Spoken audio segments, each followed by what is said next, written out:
Bonjour à tous, je suis ravie de vous retrouver dans votre émission Il est l'heure, mon senior, une émission qui met à l'honneur les aînés ainsi que les aidants ligériens.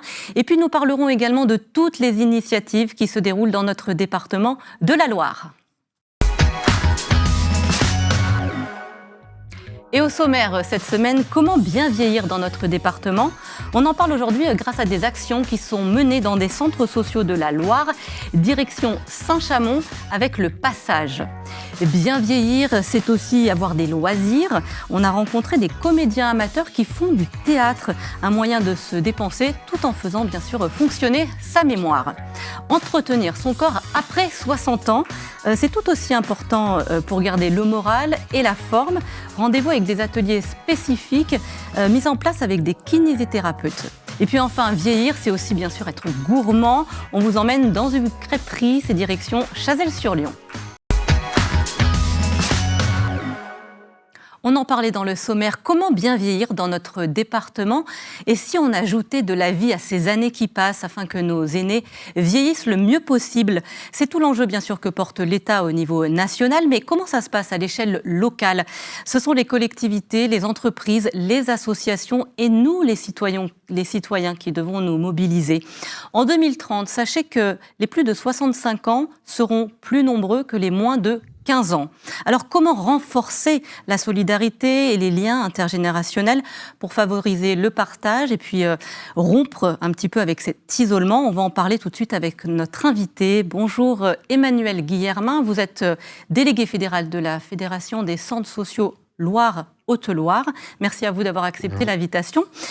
Tout d'abord, est-ce que vous pouvez nous présenter un peu les missions de cette fédération ? La fédération elle a 6 missions principales. Accompagner les structures du réseau. Donc là, chaque délégué va avoir la responsabilité d'accompagner 15 à 16 centres sociaux sur des questions très spécifiques à la structure. Animer le réseau de manière à ce que chaque centre social puisse être une force et une ressource pour le centre social voisin ou à l'autre bout du département. Représenter ce réseau auprès des collectivités du département de la Loire pour avoir du poids et avoir une action commune sur l'ensemble du territoire. Former les bénévoles et les salariés de ces centres sociaux de manière à faire en sorte qu'ils soient toujours en capacité de répondre aux besoins du territoire et à la fois on est aussi un lieu ressource pour ces structures qui peuvent se tourner vers nous pour différentes questions plus spécifiques autour du droit du travail ou d'autres choses. Combien il y a de centres sociaux dans le département de la Loire qui sont au sein de votre fédération ? 34 centres sociaux sont fédérés et sur l'ensemble du département et ils se répartissent sur la région stéphanoise, Ondaine, Gier, la plaine du Forêt, Feurs, Montbrison et le nord du département autour de Roanne.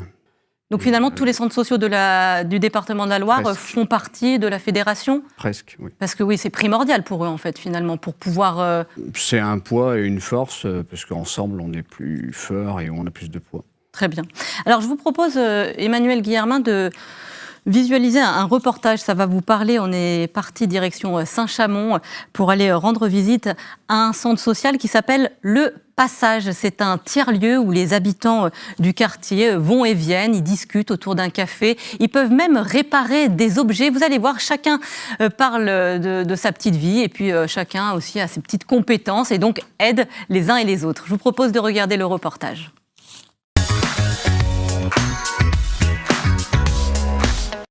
Depuis 2013, dans le quartier d'Izieux-le-Creux, vous pouvez pousser la porte de cette annexe du centre social, ce tiers-lieu qu'on appelle le Passage et que Ahmed Smati nous présente comme un vrai lieu de convivialité. Le principe, c'est simplement un lieu qui est ouvert à la population. Ils peuvent se poser pour prendre une boisson, un café, discuter. L'accueil est inconditionnel, c'est-à-dire qu'il n'y a pas de préinscription, il n'y a pas de carte d'adhésion. S'il y a un apport financier, au niveau des usagers, il est libre et souvent, c'est quand ils prennent un café, on a une petite cagnotte et ils y mettent ce qu'ils peuvent y mettre. J'habite juste en face, alors sitôt que je vois que c'est ouvert, je viens. Parce que, vous voyez, l'ambiance est bien, on est très bien là. On boit son petit café si on a envie, la gentillesse des gens. On est tous à peu près du même âge, donc moi ça me va très bien. Ça convient très bien à Marie-Louise, mais aussi à tous ceux qui ont des objets qu'ils n'ont pas envie de jeter, grâce au trio Bricolo qui propose gentiment tous les mercredis de réparer vos appareils pour leur donner une seconde vie. Ici, on a un peu toutes les compétences. On a Michel qui est beaucoup mécanique, Ali qui est beaucoup électrique, et moi qui suis, on va dire un petit peu électronique, quoi. Voilà. On était à 80% de taux de réparation à peu près. On ne demande aucune participation aux gens. S'ils veulent participer, ils le font d'eux-mêmes. Mais nous, on est totalement bénévoles. On fait ça pour le plaisir, en fait.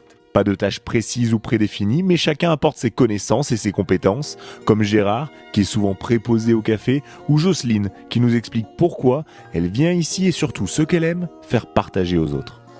Pour me détendre, pour discuter, pour voir du monde. C'est très très sympathique. On boit un petit coup de café, de thé, on mange des gâteaux. Je fais beaucoup des gâteaux. J'adore ça. Et puis mon mari était pâtissier, donc j'ai continué. Je fais des tartes, des cakes. Demain, je vais au centre social en faire aussi. C'est super. Un lieu convivial, ouvert à tous, le Passage vous propose même une assistante sociale les jeudis matins, des expositions culturelles, des animations pour les jeunes le vendredi à partir de 17h. Bref, un lieu de vie au cœur du quartier du Creux, à Isieux. Les 34 centres sociaux qui sont donc adhérents à la fédération s'engagent donc, Emmanuel Guillermin, pour le bien vieillir. C'est en tout cas très important à travers un éventail d'actions. Là, on vient de le voir dans le reportage, c'est par exemple rompre l'isolement. Oui. Quelles sont les autres actions menées par la fédération ? Est-ce que vous pouvez nous donner un petit panel, un petit peu de ce qui se passe ?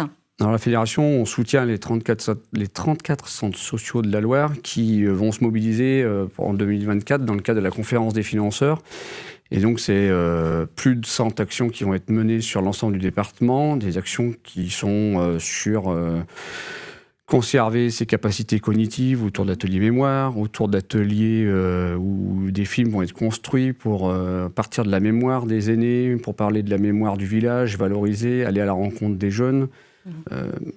Permettre aux jeunes de s'approprier aussi leur territoire, des activités sportives adaptées, comme de la gym douce, du yoga spécifique en fonction des capacités physiques aussi des personnes, des ateliers numériques, par exemple pour permettre à certains aînés de préparer leur retraite en constituant leur dossier tout simplement, ou de maîtriser davantage pour communiquer avec leurs arrière-petits-enfants ou leurs petits-enfants qui se trouveraient à l'autre bout du monde. C'est tout ça, et des centres sociaux aussi qui s'engagent beaucoup dans animer des collectifs de différents acteurs locaux pour être au plus proche des besoins des aînés et de rompre l'isolement pour certains qui peut augmenter ces dernières années. Comment on trouve le centre social le plus proche de chez soi, en fait ? Parce que peut-être que tout le monde ne sait pas qu'il y a un centre social dans notre quartier. Voilà, comment on se renseigne ? Je pense que le plus simple, c'est de se rendre dans sa mairie de secteur pour savoir s'il y a un centre social, ou après d'aller sur Internet.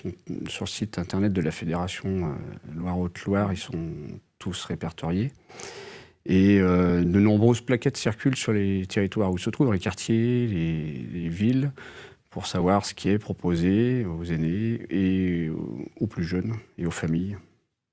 Pourquoi il faut adhérer à cette fédération des centres sociaux ? Eh bien, les centres sociaux qui adhèrent à la Fédé rejoignent un projet porteur de valeurs pour plus de justice sociale et plus de démocratie.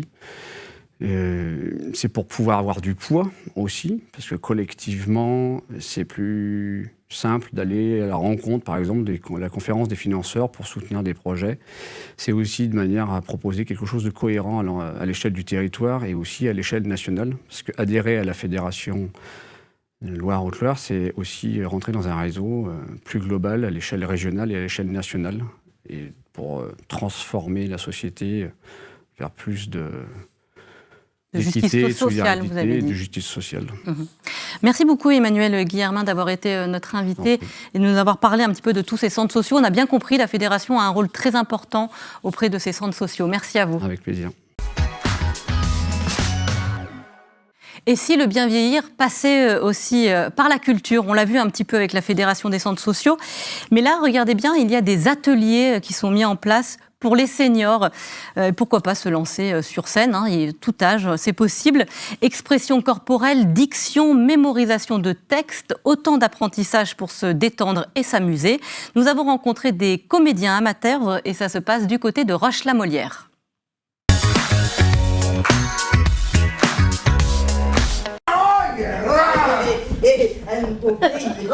Si nous chantions. Alors je suis Gérald Casetto, je suis comédien professionnel et là je mets en scène les camarades. Problème de texte, il faut préciser par contre, vous avez vraiment trouvé la rythmique. Elle y est la rythmique et dès qu'il y a le texte qui est plus bim, vous voyez, ça tombe et c'est vachement dommage. On s'adapte, moi je m'adapte à mon public donc non, peu m'importe en fait. Tant qu'il y a de la volonté, tant qu'il y a de l'envie. Et je trouve que franchement, de travailler avec des seniors, c'est hyper agréable parce que déjà, ils sont là, ils ont envie, donc ça marche, quoi. Chier ragaillardir un peu par-ci, par-là. Il faut, monsieur, que l'air soit accommodé avec les paroles. J'ai redécouvert mon prof de théâtre, parce que moi j'ai fait du théâtre quand j'avais 12 ans. Et Alain était mon prof d'allemand, et c'était mon prof de théâtre. Donc on n'a pas joué ensemble depuis à peu près 35 ans, on va dire. Et je l'ai connu quand il avait 13-14 ans. Et il est revenu me voir pour me dire, il est devenu chef d'orchestre, il dit, j'aimerais bien que tu agrémentes tout mon répertoire de Lully et de Charpentier par quelques scènes de Molière. Mon cœur a flanché et j'ai dit oui, bien que j'avais 2 autres pièces en route. C'est une année à 3 pièces, ça fait beaucoup. Bon, la mémoire est encore pas défaillante, donc on va y arriver. Ah oui, vous êtes fort malade. Je suis dans un autre monde, ça me permet de rêver et de vivre des aventures que je ne vivrai pas dans ma vie. J'ai arrêté pour des raisons professionnelles et j'ai repris très rapidement vers l'âge de 50 ans. C'est très bon pour la mémoire, c'est bon pour la santé. Et tout le monde applaudit, tu vois. C'est pour vous faire voir l'excellence de la danse et de la musique. Ouais, faut aller jusqu'au bout du serpent. Le bien vieillir passe bien évidemment aussi par le fait de bouger, de faire de l'activité physique adaptée, bien sûr, en fonction de son état de santé. L'association Kiné Prévention organise des ateliers pour conserver la motricité et préserver l'autonomie du senior. À Saint-Just-Saint-Rambert, c'est la routine Agilité, c'est le nom de cette routine. Vous allez voir, plusieurs participants ont fait un petit peu de gymnastique.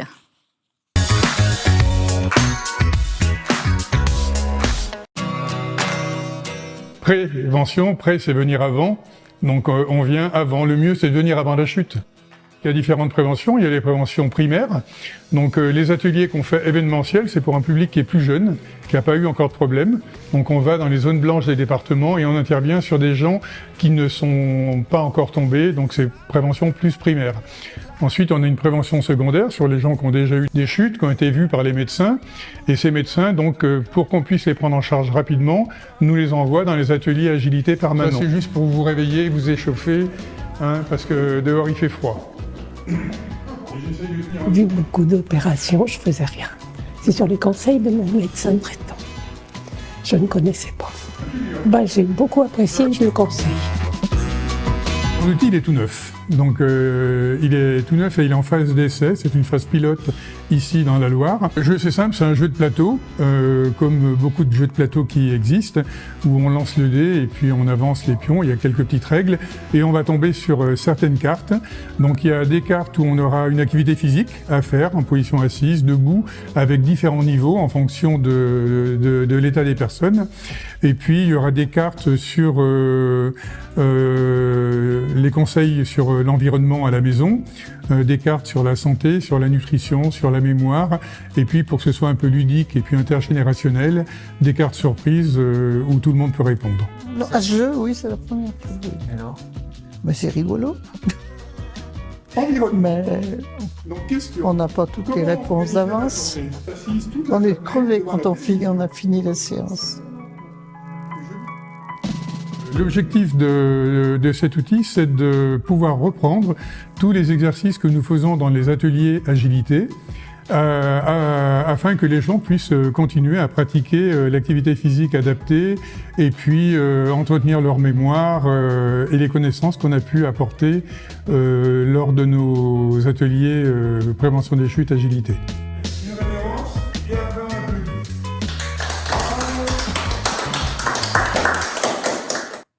Nous a rejoint en plateau un coach sportif. On va poursuivre à parler de sport avec vous. Anthony Chave, bonjour. Bonjour. C'est pas facile toujours de faire de l'exercice chez soi ou même aller en salle. Non, c'est pas évident parce qu'on sait jamais quoi faire. On a toujours peur de se blesser, de se faire mal. Et quand c'est pas notre métier, effectivement, c'est pas par quoi commencer. Surtout, c'est ça la problématique principale. Est-ce que c'est un public qui vient vous voir en tant que coach sportif, soit dans une salle, soit vous vous rendez à leur domicile? Ce sont des personnes que vous faites travailler? Oui, c'est des personnes que je fais travailler parce que souvent, effectivement, quand on est senior, il y a des seniors qui sont en pleine forme et d'autres qui le sont moins. Et quand on commence à perdre un petit peu certaines capacités, on se pose des questions sur ce qu'on est capable de faire ou pas. Et on a peur de faire trop d'intensité, trop dur. Donc, ils viennent nous voir aussi pour être rassurés et pour être accompagnés dans une pratique qui pense être risquée. Risqué. Pour eux. C'est-à-dire comme ils ne savent pas quoi faire, ils ont peur de se blesser, de se faire mal. Et quand on est senior, se faire mal, ça peut vite tourner à quelque chose qui devient compliqué pour la suite. Alors il faut penser à quoi avant, senior ou pas senior, j'ai envie de dire. Quelles sont les bonnes choses à faire? On parlait de s'étirer, c'est très important de s'étirer avant de faire peut-être un petit peu plus. En fait, déjà, alors, quand on est senior, même avant, on se raidit beaucoup avec l'âge. C'est-à-dire, plus l'âge avance, moins on devient souple. Voilà. Vous avez déjà tous vu un enfant qui bouge, il est bien plus souple que nous. Voilà, il fait des choses qu'on ne peut pas faire. Et plus on vieillit, plus on se raidit. Donc déjà, garder une certaine souplesse pour les épaules, pour le buste, pour les jambes, c'est super important et c'est prioritaire, mais à tout âge. C'est-à-dire que du coup, c'est ce qui engendre des blessures et ce qui engendre aussi le fait d'avoir mal aux épaules, de plus pouvoir s'habiller correctement, par exemple, des choses comme ça. Donc vraiment, c'est important de s'étirer. Oui, c'est important de vous donner l'exemple de s'habiller. C'est vrai que les seniors, parfois, ils ont un peu des difficultés à mettre leur manteau ou des choses comme ça. Donc, qu'est-ce qu'il faut faire un petit peu, Anthony? Est-ce que vous pouvez nous dire déjà, peut-être, avant de faire une petite démonstration, nous dire ce qu'on peut utiliser à la maison, par exemple, pour faire un peu de gymnastique? Alors là, je vous montrerai quelque chose après avec un manche à balai, par exemple, parce que c'est une chose qu'on a tous chez soi. Mais même en étant assis sur une chaise ou sur quelque chose, on peut très bien travailler. Ne serait-ce que le fait de travailler les épaules en levant les bras, par exemple, rien que le fait de bouger, en fait. Ce qui est important, c'est de comprendre que bouger va, renforcer les muscles, parce qu'on perd aussi beaucoup de musculature avec l'âge, et deux, va permettre de déraidir justement les articulations et les muscles. Donc rien que le fait d'avoir un mouvement, donc ça peut être très bien sur place en levant les bras. Alors simplement faire ça, c'est pas toujours évident quand on est senior, parce que là, on va renforcer les épaules, vous voyez, monter et descendre. Et ça va permettre au fur et à mesure de chauffer aussi l'articulation et le muscle et du coup de déraidir tout ça. Donc ça, c'est un mouvement très simple mais qu'on peut faire devant sa télé, sur son canapé sans aucun problème. Des choses avec les jambes aussi, on peut pouvoir lever une jambe et l'autre après. Ça, c'est des choses très simples et en fonction de votre niveau, j'allais dire. On peut faire ça debout comme je montrerai après, mais assis, il peut y avoir des choses comme ça et les rotations. Parce qu'il y a aussi le fait de se tourner qui est de moins en moins évident avec l'âge. Donc si on est sur son canapé, qu'on va chercher à se tourner d'un côté, revenir, se tourner de l'autre, déjà si vous faites une série de 10 répétitions de chaque mouvement, vous faites ça 3-4 fois, vous avez fait déjà 10 minutes, un quart d'heure en restant assis, pour certaines personnes, c'est déjà de l'exercice et c'est toujours mieux que zéro, que de rien faire. On peut venir vous voir, Anthony, sans ordonnance, j'ai envie de dire. C'est bon de venir comme ça, vous donner des cours à domicile, on peut venir vous voir dans une salle. C'est bien de pouvoir en faire un petit peu à différents endroits. Oui, déjà parce qu'il y a des gens qui ont envie de rester chez eux, donc on se déplace à domicile dans ce cas-là, puis il y a des gens qui aiment bien sortir de chez eux. Nous, on a un studio du coup à Saint-Étienne qui permet d'accueillir les gens, puis on a plus de possibilités, il y a plus d'espace, il y a plus de matériel, on peut faire plus de choses. Et puis ça permet aux gens de bouger aussi, parce que certains ne sortent pas trop de chez eux aussi, donc permet de sortir, d'aller voir autre chose, de voir d'autres endroits, ça permet aussi de bouger. Et encore une fois, bouger, c'est au-delà de faire du sport, c'est une priorité parce que plus on bouge, plus on descend des escaliers, plus on marche, plus on se déplace, plus on va rester en forme longtemps. On regarde un petit peu ce que vous nous avez prévu avec un manche à balai, j'ai envie de dire, on va l'appeler ainsi. C'est pour garder en force un petit peu, c'est ça? C'est ça. Alors, moi, j'ai pris ça, mais un manche à balai, chez vous, ça va très bien. Vous le dévissez, c'est parfait. Donc là, on va pouvoir faire quelques exercices. On a parlé d'équilibre notamment. Le fait déjà de pouvoir faire ça, c'est-à-dire lever le bâton avec les mains. Alors, tout le monde ne peut pas le faire, c'est pas évident, mais surtout de lever une jambe en même temps. Voilà. Vous restez en fonction de vos capacités 2-3 secondes en l'air, vous redescendez, vous enchaînez. Donc ça déjà, on va muscler les épaules, on va travailler beaucoup le gainage, l'équilibre sur les pieds et sur les genoux. Donc déjà là-dessus, on a un travail qui est assez complet pour des seniors et que je fais beaucoup faire ces choses-là en fin d'échauffement ou en séance en fonction de votre niveau. Il y a des gens qui vont pouvoir faire ça et ça va être très dur, d'autres ça va être très simple. Si c'est facile pour vous, faites plus de répétitions et vous bougez plus. Si c'est difficile, vous en faites moins. Vous pouvez vous aider, vous tenir quelque part, être contre un mur. Il y a plein de solutions pour ça. D'accord ? On avait parlé de rotation, mais on peut aussi travailler un peu plus, c'est-à-dire être capable de tourner comme ça. Je l'ai montré assis, mais debout, rester comme ça, c'est très difficile. Et là, vous allez travailler en plus les abdominaux ici, et puis travailler le fait d'être en rotation, comme je dis, au quotidien, le fait de pouvoir tourner le bassin, se déplacer, et ça permet déjà d'avoir beaucoup de choses. Voilà.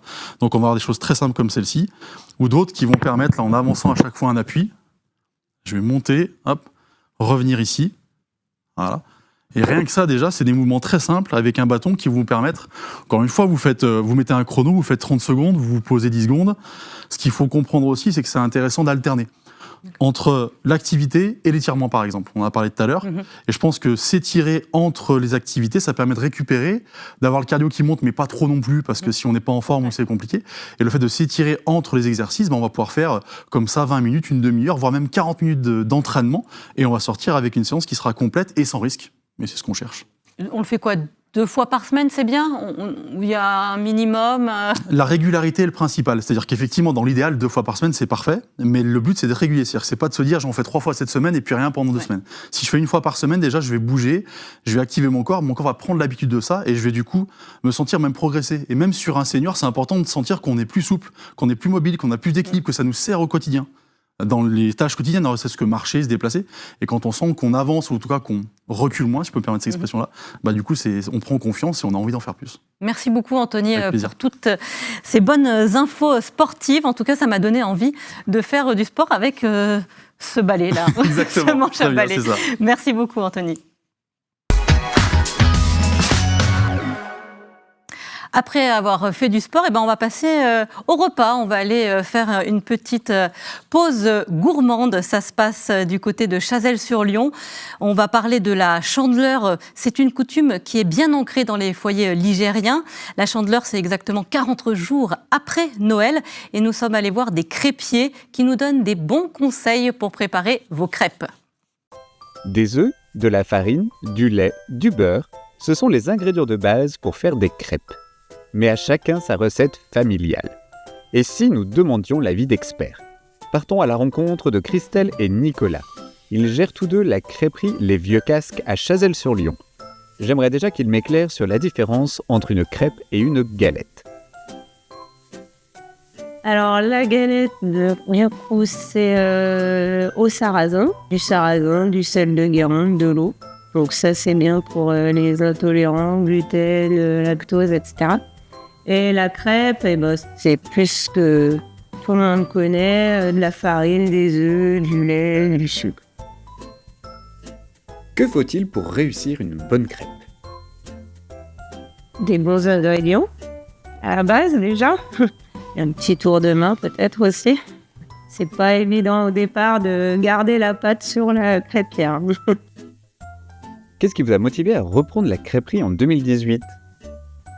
Parce qu'on aime manger et puis parce qu'il y avait aussi la possibilité de s'éclater dans l'assiette. Alors on trouve les crêpes qu'on trouve de partout, mais il y a possibilité de faire autre chose et de s'amuser aussi avec des crêpes au niveau culinaire. Ce midi, la crêperie affiche complet. Alors qu'une ambiance conviviale s'installe dans la salle du restaurant, Christelle s'affaire en cuisine. Une des crêpes préférées de ses clients, l'Alter Ego. Alors du coup, dans l'Alter Ego, on a du râpé de la fromagerie Altermont, qui est une fromagerie bio. On a des éclats de noix, du jambon blanc, de la salade et des pétales de jambon cru, du jambon serrano. Dites-nous Christelle, vous êtes bien équipée. Quels sont les outils du crêpier? Les spatules, le râteau, le roselle en fait, et puis le beurre demi-sel aussi. Ce que j'aime bien dans les crêpes, c'est que c'est un peu le burger français, c'est-à-dire qu'on a des glucides, des protéines, un peu de légumes, tout ce qu'il faut rassemblé dans un plat unique. Donc c'est très complet, c'est très gourmand et très gourmet. Crêpes ou galettes, régalez-vous toute l'année et pas uniquement à la Chandeleur. C'est l'heure de l'agenda. Que faire dans notre département de la Loire? On vous donne quelques idées.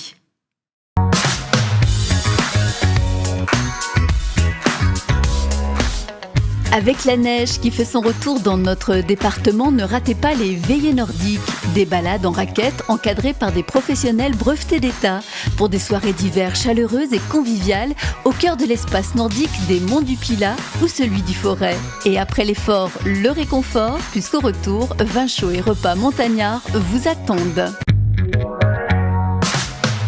Le festival Art Comique revient du 22 février au 2 mars prochain et il devrait une nouvelle fois nous enchanter.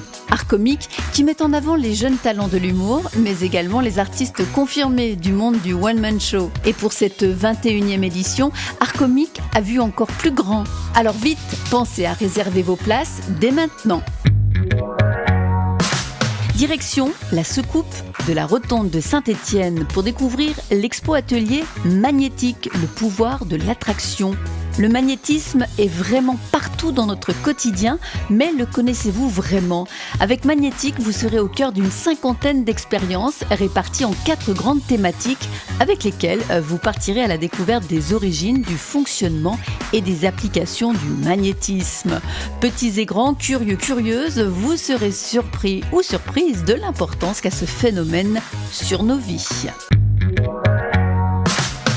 Du blues et encore du blues avec le Roanne Blues Festival qui revient pour une 5e édition. Des concerts gratuits dans les bars de la ville, salles Fontalon, mais également en agglomération. Au total, 10 concerts où se produiront des artistes internationaux. De quoi ne plus avoir le blues. Merci beaucoup à tous de nous avoir suivis. Je vous dis à très vite pour une prochaine émission d'Il est l'heure, mon Seigneur.